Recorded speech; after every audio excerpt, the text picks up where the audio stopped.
So the option is rush in, get caught like this, or stay on the outside and get picked apart. Damned if you do, damned if you don't. Basically, at this point, what we realize is in order to beat Pereira, in order to beat Alex, you got to be a grappler, or you got to be a heavyweight, because he has so many methods and tools and pathways to victory. But I'm interested to hear y'all thoughts down in the comment section. The black magic worked and my feelings are hurt. But no, in all seriousness, there's no magic involved, only science, and in particular, the science of timing, something that Alex is a master of, which he showed last time, and he definitely showed this time, especially at the end of the first round. But then in the second round, he showed the science of deception. Now, let's talk science. Hit that like button, subscribe, turn on the notification bell, because I got a much bigger breakdown coming for Bam Rodriguez in boxing, so lock in. Alex, despite being framed as a monstrous stone-faced hunter that comes forward, I would argue he's in his bag sniping and counterpunching. That's when he's at his most dangerous. Let's go piece by piece until we reach the finish. Let's start off talking about timing. Yuri switches to southpaw, and you'll notice he never stays in southpaw for too long. He's trying to switch, he would confuse him, but when he does stay in southpaw too long, they start hand fighting, and there's a rhythm to the hand fighting. There's a boom, boom, a ebb and flow. And so Alex waits for Yuri to extend that lead hand and then gets his jab inside. And so whether it lands or not, it's disruptive. And especially fighting southpaw against a man who was sparring southpaws and just knocked out a southpaw in his last fight. Yeah, that's not the best recipe for success. Now, this quick instance is going to serve as an example for a few different things. For one, it points out why Yuri was kind of picked as a tough fight for Alex. Alex, his defense on the outside of range is extend that long guard to serve as traffic for any potential entry and to back up kind of in a straight line a lot of times. And so Yuri is a type that's going to blitz in and make him pay for that. But the problem is when you're arguably the greatest striker of all time, you make adjustments very, very quick. And that's something we're about to look at in a few seconds. Talking about timing, as Alex disengages and he kind of has his own bounce, you can see him bounce into a left hook, but notice what Yuri does right before Alex bounces into his left hook. Yuri takes this little step forward, and so Alex is really good at timing those forward steps of his opponents. That's what he was doing to Yuri. That's how he caught him with so many good shots, and we'll talk about the leg kicks later on as well. And they both land left hooks, but the reaction is completely different from both of them. Again, we see shades of why Yuri is such a dangerous matchup for Alex. Of course, Alex is a more dangerous matchup. We can look at the results. So he's coming forward with that combo. But look, this is the second time Yuri blitzed in. Look at what Alex is already doing. Backpedaling and boom, looking for the counter. It just took 2 times for him to start looking for it. And the third time this happens, well, we'll get there. Stay locked in with me for a second.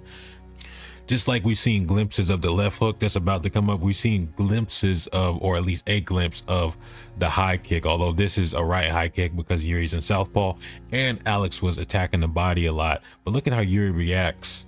His defense to these high kicks, that's probably why Alex was like, I know I can catch him.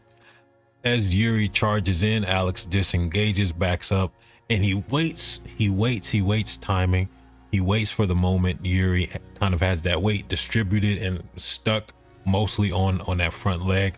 When he does, he's leaned over. He's kind of stuck there. He can't react in time. That kick gets there. It's not just the lack of telegraphing on the kick. It's also the timing and the awareness of when to properly execute the kick. So he sees the weight distribution and acts on that accordingly, or he sees the forward step. Now, what I've begun to realize about great fighters is that almost all of them put their opponent in a conundrum, a situation where you're damned if you do, damned if you don't. Now, let's take the example of this fight and also with Jamal Hill in a few seconds. So Yuri is getting picked apart at range with leg kicks, some body kicks, the threat of the high kicks. He's getting out jabbed. He's getting picked apart from range. And so he feels like he has to blitz in, and that's what he's been doing. And that's where he's found the most consistent offensive success.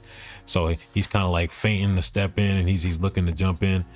But for one, his defense doesn't allow him to do this effectively without getting countered. And for two, Alex is a great and underrated back foot counterpuncher, and that's exactly what he does. He's backing up.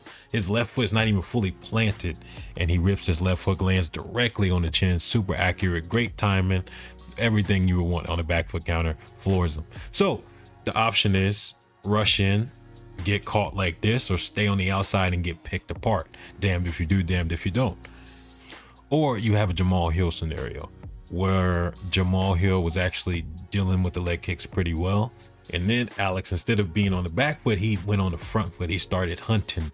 His aggression and output went up, which also is a bad scenario for you because he's going to be looking for shots more also there. So it's either way, it's dangerous no matter which scenario you're in. There's timing, and then there's deception, one of my favorite things to talk about on this channel. A switch kick that looks like it's possibly going to the body and then comes up top super fast too. You see how quick he does that switch, and you see Yuri's reaction, lower, lean in. Yuri likes to lean in a lot for one, and we saw that earlier with the high kick, how Yuri had to like pull back because he was already leaned over. And so yeah, temple, a foot to the temple.